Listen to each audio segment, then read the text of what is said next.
Hello दोस्तों, इस नए एक्सप्लेनर में सबका स्वागत है।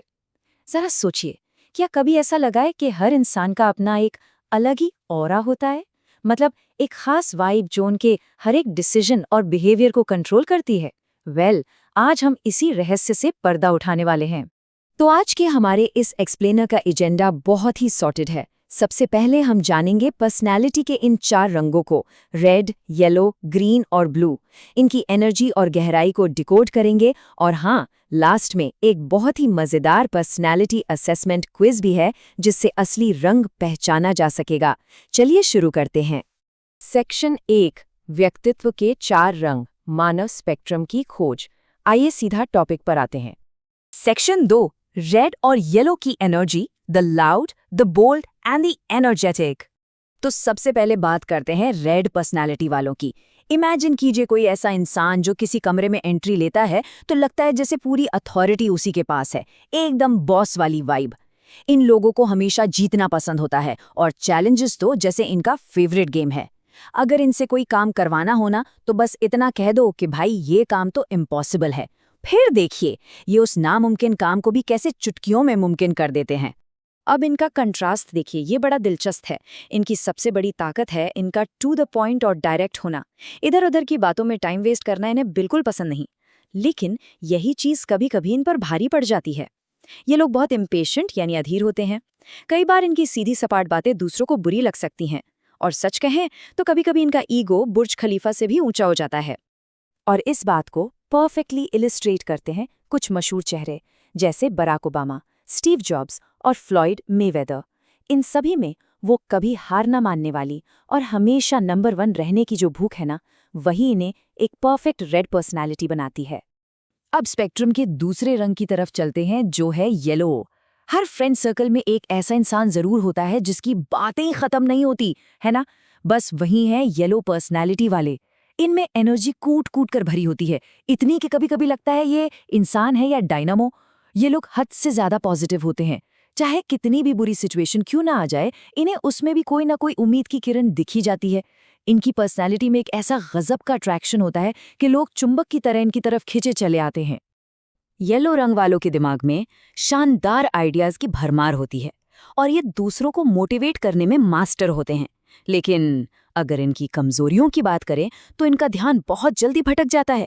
ये जोश जोश में एक साथ 5 काम शुरू तो कर लेंगे लेकिन खत्म एक भी नहीं करेंगे। और हाँ, इनके बहुत ज्यादा बोलने की आदत और दूसरों को बिल्कुल ना सुनने की वजह से आसपास के लोग कभी कभी थोड़े इरिटेट भी हो सकते हैं। रणवीर सिंह और हॉलीवुड स्टार जिम कैरी को ही देख लीजिए। ये हस्तियां उस नॉन स्टॉप इन्फेक्शियस एनर्जी का जीता जागता उदाहरण है जो एक येलो पर्सनालिटी की असली पहचान होती है। तो ये तो हुई लाउड अलर्ट्स की बात। अब आते हैं सेक्शन 3 पर, ग्रीन और ब्लू की गहराई, the quite, the selfless and the calculated. अब थोड़ी शांति से बात करते हैं ग्रीन पर्सनालिटी की। ये वो लोग हैं जो हमेशा खुद से पहले दूसरों को रखते हैं। एकदम साफ दिल वाले, लॉयल और बहुत ही पीसफुल। ये बिना किसी स्वार्थ या उम्मीद के दूसरों की मदद करते हैं। इन्हें अपनी जिंदगी में ड्रामा बिल्कुल नहीं चाहिए होता। इसलिए अगर कहीं कोई बहस या झगड़ा हो रहा हो तो ये आग में घी डालने के बजाय वहां शांति दूत बनकर मामले को सुलझाने की कोशिश करते हैं। लेकिन यहाँ एक कैच है, इनकी सबसे बड़ी ताकत ही इनकी सबसे बड़ी कमजोरी बन जाती है। इनका निस्वार्थ नेचर और गजब का धैर्य इन्हें बहुत खास बनाता है। पर प्रॉब्लम यह है कि ये दूसरों की बातों में बहुत जल्दी आ जाते हैं, जिससे इनके लिए खुद के फैसले लेना बहुत मुश्किल हो जाता है। और सच तो ये है कि कई बार चालाक लोग इनकी इस मासूमियत और अच्छाई का बड़ी आसानी से फायदा उठा ले जाते हैं। महात्मा गांधी, कियानू रीव्स और जिमी कार्टर, जरा इन चेहरों को देखिए। ये वो नाम हैं जो पूरी दुनिया में शांति, कमाल के धैर्य और अपनी ज़रूरतों से ज़्यादा दूसरों की भलाई सोचने के लिए जाने जाते हैं। एकदम परफेक्ट ग्रीन पर्सनालिटीज़। और अब बारी आती है ब्लू पर्सनालिटी की, हमारे समाज के असली एनालिटिकल मास्टरमाइंड्स। ये लोग वो नहीं हैं जो जल्दबाजी में कोई भी फैसला ले लें। इमोशंस में बहकर काम करना इनकी डिक्शनरी में ही नहीं है। इनके हर कदम के पीछे एक सॉलिड रीजन और पूरी प्लानिंग होती है। इन्हें हर चीज में एकदम परफेक्शन चाहिए और ये किसी भी टॉपिक की बिल्कुल गहराई में जाकर रिसर्च करना पसंद करते हैं। तो क्रूशल पॉइंट ये है कि लॉजिक और एनालिसिस के मामले में ब्लू वालों का कोई मुकाबला नहीं। ये बेहतरीन प्लानर्स होते हैं, लेकिन इसी परफेक्शन के चक्कर में ये अक्सर ओवरथिंकर बन जाते हैं। मतलब छोटी छोटी साधारण सी बातों में भी इतना दिमाग लगाएंगे जहां जरूरत ही नहीं है, और हर चीज में कमियां ढूंढने की इस आदत की वजह से इनकी डिसीजन मेकिंग बहुत स्लो हो जाती है। बिल गेट्स और एल्बर्ट आइंस्टीन इसके सबसे बेहतरीन उदाहरण हैं। इन मास्टरमाइंड्स ने अपनी डीप एनालिसिस, कैलकुलेटेड मूव्स और परफेक्शनिस्ट सोच के दम पर ही पूरी दुनिया को बदल कर रख दिया। ये होती है ब्लू कलर की पावर। अब आता है इस एक्सप्लेनर का सबसे मजेदार हिस्सा, सेक्शन 4, पर्सनालिटी असेसमेंट क्विज, अपने असली रंगों की खोज। इस असेसमेंट का मेथड बहुत ही सिंपल है। हम 7 अलग अलग हाइपोथेटिकल सिचुएशंस डिस्कस करेंगे। हर सिचुएशन के लिए वो रिएक्शन चुनना है जो सबसे नेचुरल लगे, यानी ए, बी, सी या डी। बस इसे कहीं नोट करते जाना है। लास्ट में देखना है कि किस लेटर को सबसे ज्यादा बार चुना गया है, उसी से पता चलेगा असली पर्सनालिटी कलर। तो रेडी हैं? Okay, let's dive into this. पहली सिचुएशन, मान लीजिए कोई सरेआम इंसल्ट कर दे, तो नेचुरल रिएक्शन क्या होगा? ए, तुरंत मुंह तोड़ जवाब देना। बी, बात को मजाक में टाल देना। सी, इग्नोर करके वहां से शांति से निकल जाना। या डी, लॉजिकली सोचना कि ऐसा क्यों हुआ। सिचुएशन नंबर 2, अगर अचानक 10 लाख की लॉटरी लग जाए। ए, सारा पैसा बिजनेस में इन्वेस्ट करना। बी, दोस्तों के साथ खूब जोरदार पार्टी करना। सी, अपने परिवार और दोस्तों की मदद करना। या डी, पैसों के बेस्ट इस्तेमाल पर रिसर्च करना। और तीसरा सिनारियो, जब किसी टीम में काम करना हो तो अप्रोच क्या होती है? ए, पूरी टीम को खुद लीड करना। बी, नए आइडियाज देना और दूसरों से एग्जीक्यूट करवाना। सी, चुपचाप अपना काम करते रहना। या डी, टीम के बजाय अकेले काम करना पसंद करना। चलिए इसे और इंटरेस्टिंग बनाते हैं।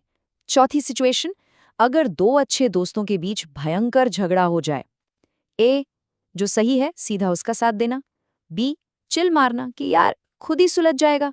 सी, दोनों को शांत करवाने की पूरी कोशिश करना। या डी, दोनों के नजरिए को डीपली समझना। पांचवा सिनेरियो, फ्री टाइम में क्या करना सबसे अच्छा लगता है? ए, अपनी पर्सनल ग्रोथ पर काम करना। बी, बस बैग उठाना और कहीं घूमने निकल जाना। सी, परिवार के साथ सुकून से समय बिताना। या डी, कुछ नई स्किल्स या नॉलेज सीखना। छठा, छुट्टियों में कैसा वेकेशन पसंद आएगा? ए, स्काई डाइविंग जैसा कोई खतरनाक एडवेंचर। बी, गोवा जाकर वाइल्ड पार्टीज करना। सी, किसी एकदम शांत हिल स्टेशन पर रिलैक्स करना।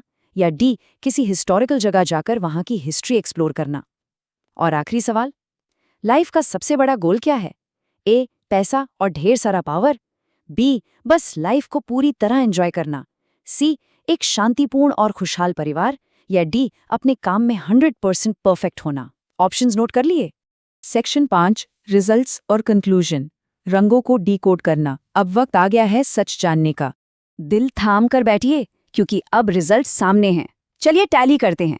अगर सबसे ज्यादा बार ए ऑप्शन चुना गया है, तो इसका मतलब है कि वो पर्सनैलिटी है रेड, द कंपेटिटर, एकदम बोल्ड और डोमिनेटिंग। अगर सबसे ज्यादा बी चुना गया है, तो वो एक एनर्जेटिक येलो है, द पॉजिटिविस्ट। अगर ऑप्शंस में सी की मेजॉरिटी है, तो वो लोग शांत और काइंड, ग्रीन, द पीसमेकर की कैटेगरी में आते हैं। और फाइनली, अगर डी सबसे ज्यादा बार चुना गया है, तो ये एक ब्लू पर्सनैलिटी है, the analytical mastermind. In results को देखिए और सोचिए, क्या ये रिजल्ट्स असली पर्सनैलिटी से मैच कर रहे हैं? इस एक्सप्लेनर को रैप अप करने से पहले एक बहुत ही गहरा सवाल है जिस पर हमें सोचना चाहिए। क्या किसी इंसान का ये रंग उसकी डेस्टिनी हमेशा के लिए तय कर देता है, या फिर टाइम और एक्सपीरियंसेस के साथ हमारे ये असली रंग बदल भी सकते हैं? क्या हमारा ये ऑरा एकदम फिक्स है, या फिर हम खुद को इवॉल्व कर सकते हैं? इस बारे में जरूर सोचेगा। आज के इस एक्सप्लेनर में बस इतना ही। सीखते रहिए और अपने असली रंगों को एक्सप्लोर करते रहिए।